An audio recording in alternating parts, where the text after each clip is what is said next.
నేను రేవంత్ రెడ్డిని అడుగుతా ఉన్నా, అయ్యా మరి కేసీఆర్ అప్పు చేస్తే ఇన్ని పనులు చేశాడు, ఇంకా చెప్పమంటే ఇంకో గంట చెప్తా. దయచేసి నువ్వేం చేసావో చెప్పు.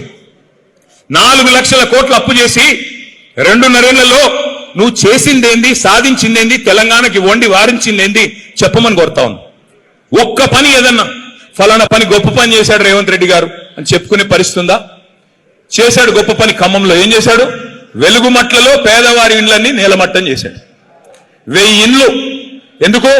వాళ్ళ రియల్ ఎస్టేట్ వ్యాపారాలకు అడ్డం వస్తున్నారని. పొంగులేటి శ్రీనివాసరెడ్డి గారి రియల్ ఎస్టేట్ వ్యాపారం, తుమ్మల నాగేశ్వరరావు గారి రియల్ ఎస్టేట్ వ్యాపారం, వాటికి అడ్డం వస్తున్నారని పక్కన ఉన్న అందవిహీనమైన కాలనీ అంటారు, పక్కన ఉన్న విల్లాస్ కి అడ్డం వస్తుందని చెప్పి పేదవాళ్ళ కడుపు మీద తన్నారు కాంగ్రెస్ నాయకులు. అవును, అభివృద్ధి జరుగుతా ఉంది బ్రహ్మాండంగా. రెవెన్యూ, రాష్ట్ర రెవెన్యూ పడిపోతోంది. కానీ రెవెన్యూ మంత్రి గారి అక్రమ సంపాదన మాత్రం 100,000 కోట్లు పెరిగిపోతానే ఉన్నది. అవును, అభివృద్ధి జరుగుతోంది. మీ బుగ్గపాడులో ఫుడ్ పార్కులో ఏం జరుగుతా ఉంది? మట్టి ఎత్తుకొని పోతున్నారు. మట్టి మాత్రమే కాదు, ఇవాళ నేను అడుగుతా ఉన్నా, అక్కడ మార్కెట్ విలువ 60 లక్షలు ఉంటే ఎకరానికి 21 లక్షలకు ఎకరం రాసి ఇవ్వవలసిన అవసరం ఏమొచ్చింది? 70 ఎకరాలు ఎవరికి రాసిచ్చారు? ఎందుకు రాసిచ్చారు?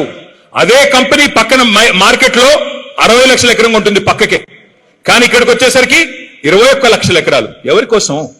మీకు టిఎస్ఐఐసి వాళ్ళు చెప్పారు, ఇండస్ట్రియల్ ఇన్ఫ్రాస్ట్రక్చర్ కార్పొరేషన్ 40 లక్షలకు తక్కువ ఇవ్వకూడదని.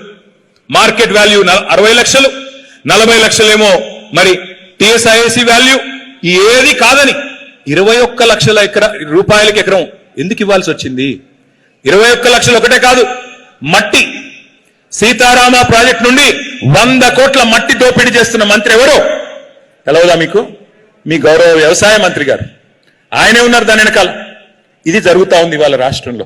ఏం జరుగుతా ఉందంటే, పొంగులేటి గారికి మాత్రం 1000 కోట్ల కాంట్రాక్టులు, ఇక్కడ బుగ్గపాడులో దోపిడీ, అక్కడ వెలుగుమట్లలో ఇల్లు నేలమట్టం, రైతుకు రైతు బంధు రాదు, యూరియా దొరకదు, కొనేటోడు లేడు, దేనికి మళ్ళీ ఏమి జరగదు, పెన్షన్లు పెరగవు, ఏది ఒరగదు. కానీ మళ్ళీ అభయహస్తం గాడిది గుడ్డు, అది మాత్రం చెప్పాలి. అందుకే నేను మిమ్మల్ని ప్రార్థించేది, నష్టపోయింది ఎవరు? కేసీఆర్ గారా లేక ఖమ్మం జిల్లాలోని పేద ప్రజల? ఆలోచించండి.